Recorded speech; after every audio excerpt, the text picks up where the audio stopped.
اور اگر کوئی ان کی کتاب پڑھتا ہے لیکن نہ ان کی اہمیت دل میں آتی ہے، نہ عقیدے میں کوئی گڑبڑی آتی ہے، کوئی خرابی آتی ہے، نہ کوئی کفری بات اس میں ہے، سمجھ گئے، یا ہے تو اس کو پڑھ کر کے اس کا رد فوراً کرتا ہے، تو ایسی صورت میں بد مذہبوں کی کتابوں کے پڑھنے کی اجازت ہے۔ اس بنیاد پر اگر کوئی طنز کرتا ہے تو یہ ہم پر اور آپ پر طنز نہیں ہے، بلکہ یہ سارے علماء اہل سنت پر طنز ہے، اور جو سارے علماء اہل سنت پر طنز کرے سب سے بڑا خراب آدمی، بات سمجھ آ رہی ہے؟ ایک فرد غلط ہو سکتا ہے، چند لوگ غلط ہو سکتے ہیں، مگر پوری جماعت کو جو غلط کہے اس سے بڑا غلط کار کوئی، سمجھ گئے؟ اعلیٰ حضرت رضی اللہ تعالیٰ عنہ سے پوچھا گیا کہ ایک شخص کہتا ہے مولوی لوگ کیا جانے، کیا کہتا ہے مولوی لوگ، تو اعلیٰ حضرت فرماتے ہیں کہ اس میں مولوی لوگ کیا جانے اس جملے میں علماء کی توہین نکلتی ہے، علماء کی، اور علماء کی مطلقاً توہین کفر ہے۔ کسی ایک فرد کو اگر کسی نے کچھ کہا، گالی دی کسی ایک عالم کو، تو وہاں پہ دو پہلو ہیں، یا تو اس لیے اس کو برا کہا کہ وہ عالم ہے، اور یا تو اس لیے اس کو برا کہا کہ کوئی ذاتی دشمن، تو وہاں تو دو احتمال نکل گیا کہ کسی ذاتی دشمنی کی بنیاد پر۔ لیکن جب مطلقاً علماء کو کہہ رہا ہے، گروپ علماء کو، گروہ مفتیان کو کہہ رہا ہے، تو اس کا مطلب یہ ہے کہ اس کو ایک سے نہیں بلکہ ان فقہا، ان مفتیان کرام، ان علماء حق سے ہی اس کو بغض ہے، انہی سے نفرت ہے، اس طبقے کو مطلقاً برا کہنا یہ کفر ہے، سمجھ گئے؟ اسی لیے مجمع الانہر شرح ملتقى الابہر میں فرمایا من قال العالم وعلم فقد کفر، جس نے کسی عالم کو علم یعنی مولانا کو مولانا کہا، مولانا کو مولانا کہا، تو اگر عالم دین کو عالم دین ہونے کی وجہ سے توہین کے لیے اس جملے کو استعمال کیا فقط کفر، تو اس نے کیا کیا؟ کفر کیا، ہے نا؟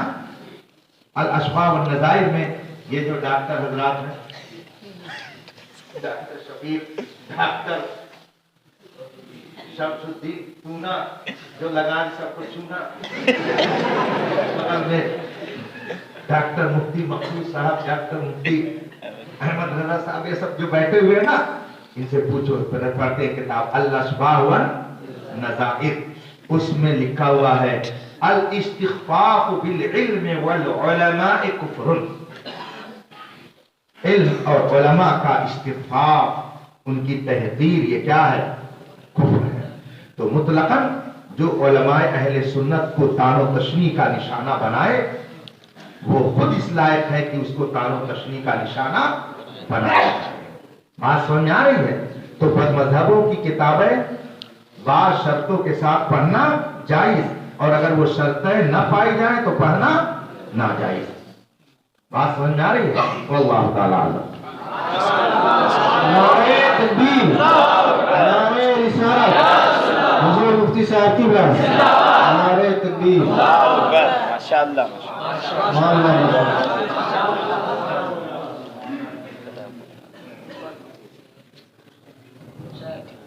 حضور والا، ایک مسلمان لڑکا غیر مسلم عورت کے ساتھ زنا کرتا ہے، اگر وہ مر جائے تو اس کی نماز جنازہ پڑھنا کیسا ہے؟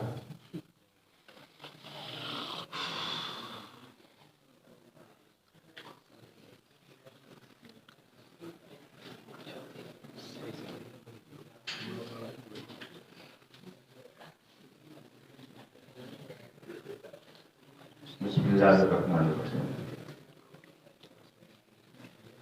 معاذ اللہ رب العالمین ثم معاذ اللہ رب العالمین۔ زنا خواہ کسی مسلم عورت کے ساتھ ہو یا غیر مسلم، سخت حرام، حرام اشد حرام۔ خواہ کوئی مسلم عورت کے ساتھ بدکاری کرے یا غیر مسلم عورت کے ساتھ، دونوں کا حکم ایک ہے کہ وہ زناکار اور مستحق نار اور لائق غضب جبار ہے۔ زنا گناہ کبیرہ ہے، گناہ، اور اہل سنت و جماعت کے نزدیک گناہ کبیرہ کا مرتکب فاسق ہے، کافر نہیں ہے۔ جو گناہ کبیرہ کرتا ہے وہ کافر نہیں ہے بلکہ فاسق ہے نا۔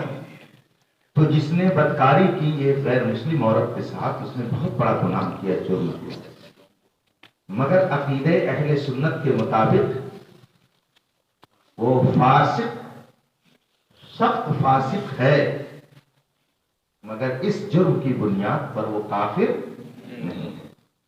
اور جب کافر نہیں ہے تو وہ مسلمان ہے، فاسق و فاجر مسلمان ہے۔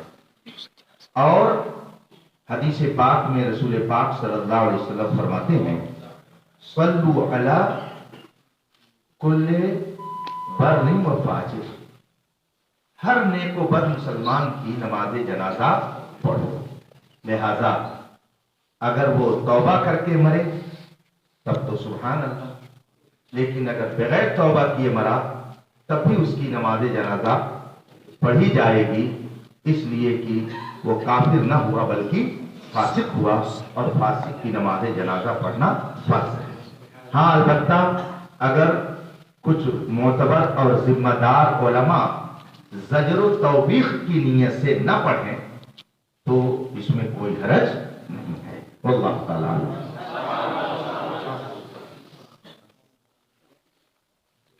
اگر کوئی شخص امام کو قعدہ کی حالت میں پائے اور قعدہ ہی کی حالت میں شریک جماعت ہو جائے تو آیا ایسی صورت میں اس پر تحیات پڑھنا واجب ہے یا نہیں؟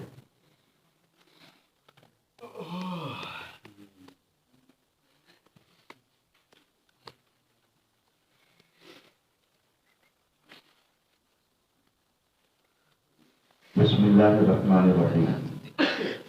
اگر امام قعدہ میں ہے اور کوئی مصلی آیا اور وہ قعدہ میں چلا گیا تو اب امام قعدہ میں ہے اور مقتدی بھی قعدہ میں ہے، تو مقتدی کو اپنے امام کی پیروی اور اس کی مطابقت لازم ہے۔ اس بنا پر اب وہ تحیات پڑھے اور پھر وہ امام کے ساتھ کھڑا ہوگا، واللہ تعالی عنہ۔ آخری سوال، ایک شخص ایسے مزار شریف پر رہتا ہے جس کے بارے میں کوئی ثبوت نہیں ہے کہ یہاں کوئی بزرگ ہیں یا نہیں، اور وہ شخص سرعام کہتا ہے کہ میں اس جگہ کو نہیں چھوڑوں گا چاہے جو ہو۔ دریافت طلب یہ ہے کہ ایسے شخص کے بارے میں کیا حکم ہے، اور اس سے مسجد کا چندہ لینا اور اس کے یہاں کھانا پینا جائز ہے یا نہیں؟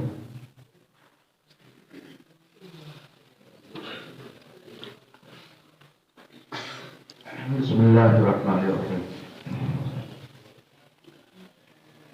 فرضی مزار بنانا ناجائز و حرام ہے، فرضی مزار پر عرس کرنا ناجائز و حرام ہے، وہاں مجاور بننا یہ گناہ ہے۔ فرضی مزار کا عرس کرنا، چادر چڑھانا، وہاں پر بیٹھنا، یہ سب بدعت سیئہ قبیحہ ہے۔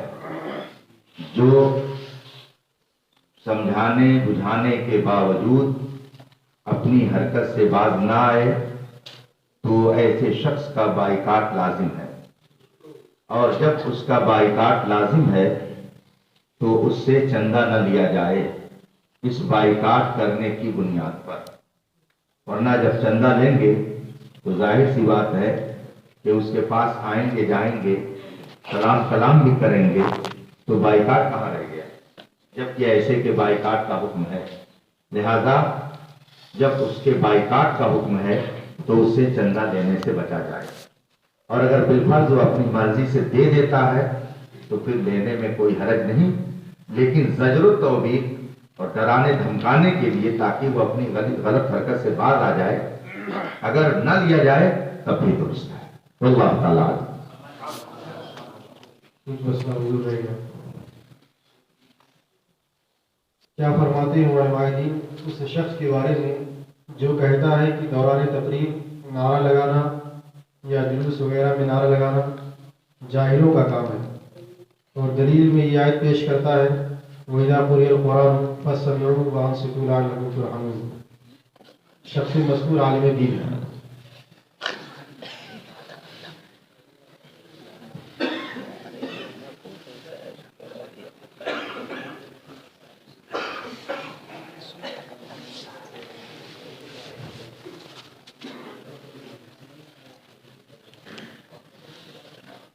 بسم اللہ الرحمن الرحیم.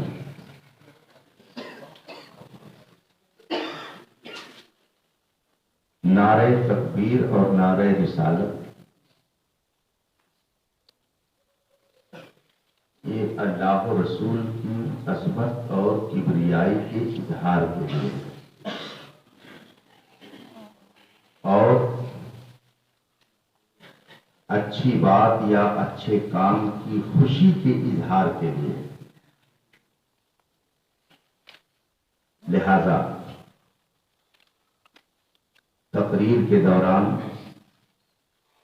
اور نعت پاک کے دوران جلوس کے دوران نعرہ لگانا بلا شبہ جائز اور لائق ثواب ہے. جو اسے جاہلوں کا کام بتائے وہ خود احکام شرع سے جاہل ہے. اللہ کی کبریائی کا اظہار اور رسول کی رسالت کا اعلان کرنا یہ ایمان کا شیوا ہے. جلوس میں نعرہ رسالت لگانے کا ثبوت خود حدیث پاک سے ہے. آقا کریم صلی اللہ علیہ وسلم جب مکہ شریف سے ہجرت فرما کر مدینہ طیبہ آنے لگے تو شہر مقدس سے باہر اس زمانے میں میدان قبا تھا. آقا صلی اللہ علیہ وسلم نے وہیں قیام فرمایا. اب تو وہ جگہ شہر کے اندر آ گئی ہے، مگر رسول پاک صلی اللہ علیہ وسلم کے زمانے میں وہ جگہ مدینہ شہر کے باہر تھی. صحابہ کرام مدینہ پاک سے نکل کر گروہ در گروہ کی شکل میں حضور کی خدمت میں حاضر تھی،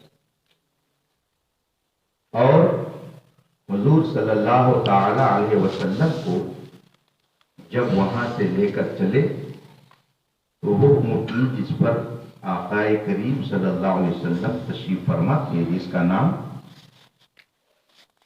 تاریخ میں قصوہ آتا ہے، اس اونٹنی پر آپ تشریف فرما ہوئے. بیچ میں اونٹنی پر حضور جا رہے ہیں اور ارد گرد صحابہ کرام آپ کے چل رہے ہیں جلوس کی شکل میں. حدیث شریف میں ہے، خود مسلم شریف کی حدیث ہے کہ صحابہ کرام حضور کے ساتھ جلوس کی شکل میں چل رہے ہیں اور یا محمد یا رسول، یا محمد یا رسول، یا رسول اللہ، یا رسول اللہ کا نعرہ لگا رہے ہیں. ماشاءاللہ سبحان اللہ ماشاءاللہ. اور جب رسول پاک کی سواری مدینہ طیبہ کے قریب پہنچی ہے تو حدیث شریف میں ہے فَصَعِدَ الرِّجَالُ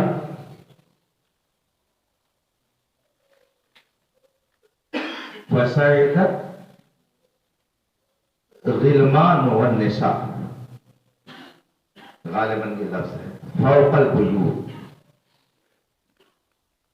صعد الرجال فوق البیوت وتفرق الغلمان فی الطرق.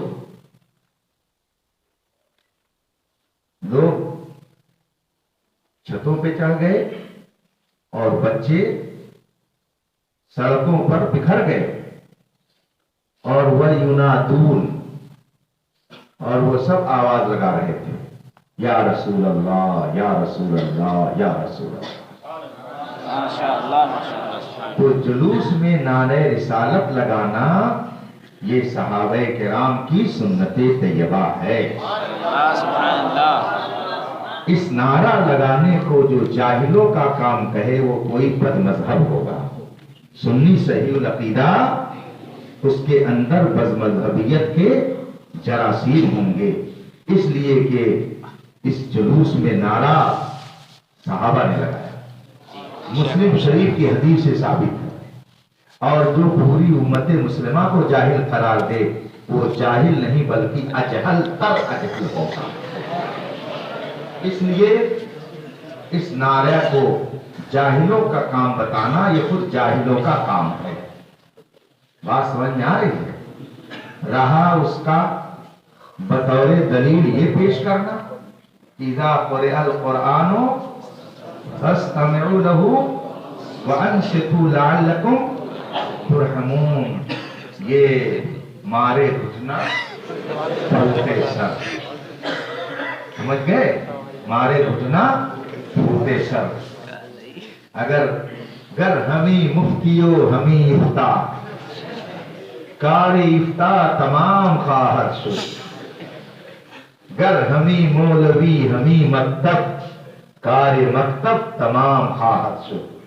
اگر ایسے ہی مولوی اور ایسے ہی مدرسہ رہ گیا تو اس مولوی کا بھی کام تمام، اس مدرسے کا بھی کام تمام ہو جائے گا کہ خود بھی ڈوبے ہیں صنم تم کو بھی لے ڈوبیں گے. بات سمجھ میں آ رہی ہے؟ لگتا ہے کہ یہ کوئی صاحب مجتہد ہیں جن کو اجتہاد کا شوق زیادہ چل رہا ہے. اگر وہ قرآن کی آیت کریمہ کا ترجمہ اور کنز الایمان ہی کا حاشیہ علامہ صدر الفاضل نعیم الدین مراد آبادی رحمۃ اللہ تعالی علیہ کا پڑھ لیتے تو ایسی جہالت نہ کرتے. اذا قرئ القرآن فاستمعوا له وانصتوا کا مطلب کیا ہے؟ ایک روایت کے مطابق یہ ہے کہ جب نماز میں قرآن پڑھا جائے تو پیچھے چپ چاپ کھڑے ہو کر کے سنو. امام قرات کرتا ہے نا تو اس وقت تم پیچھے کھڑے ہو کر کے سنو، خاموش رہو. اسی سے سیدنا امام اعظم رضی اللہ تعالیٰ عنہ نے استدلال کیا ہے کہ حالت نماز میں مقتدی کو چپ رہنا ہے، اسے اس وقت کچھ نہیں پڑھنا ہے، اس لیے کہ قرات الامام قرات اللہم، امام کی قرات مقتدیوں کی قرات ہے. تو ایک تو مطلب یہ ہے کہ جب نماز میں قرآن پڑھا جائے تو خاموش، اور دوسرا اگر اس کو عام رکھا جائے تو یہ مطلب ہوگا کہ جس وقت قرآن کی تلاوت کی جا رہی ہو اس وقت خاموش رہو اور اس کو غور سے سنو. کہاں قرآن پاک کی تلاوت اور کہاں جلوس، کہاں قرآن پاک کی تلاوت اور کہاں تقریر. بات سمجھ میں آ رہی؟ خود بدلتے نہیں، قرآن کو بدل دیتے ہیں. ہوئے کس درجہ فقیہان حرم بے توفیق. یہی شیخ حرم ہے جو چرا کر بیچ کھاتے ہیں گلی میں بوزر و دلقے سلیماں چادر زہرا. بات سمجھ میں آ رہی ہے؟ اس لیے جو اس کو جاہل کا کام بتائے اس پر لازم ہے کہ وہ توبہ کرے. سمجھ گئے؟ نعرے تکبیر لگانا جاہلوں کا کام بتانا یہ اگر غور سے دیکھا جائے تو یہ مستلزم کفر ہو جائے گا. اس لیے اس جملہ کے کہنے والے پر لازم ہے کہ وہ فوراً توبہ کرے اور اگر اللہ توفیق دے تو کلمہ طیبہ پھر سے وہ پڑھے. واللہ تعالیٰ سبحان اللہ ماشاءاللہ. کچھ سوالات جو آج آئے تھے ان کو روک دیا گیا ہے، انشاءاللہ آئندہ مجلس میں ان کو پیش کیا جائے گا.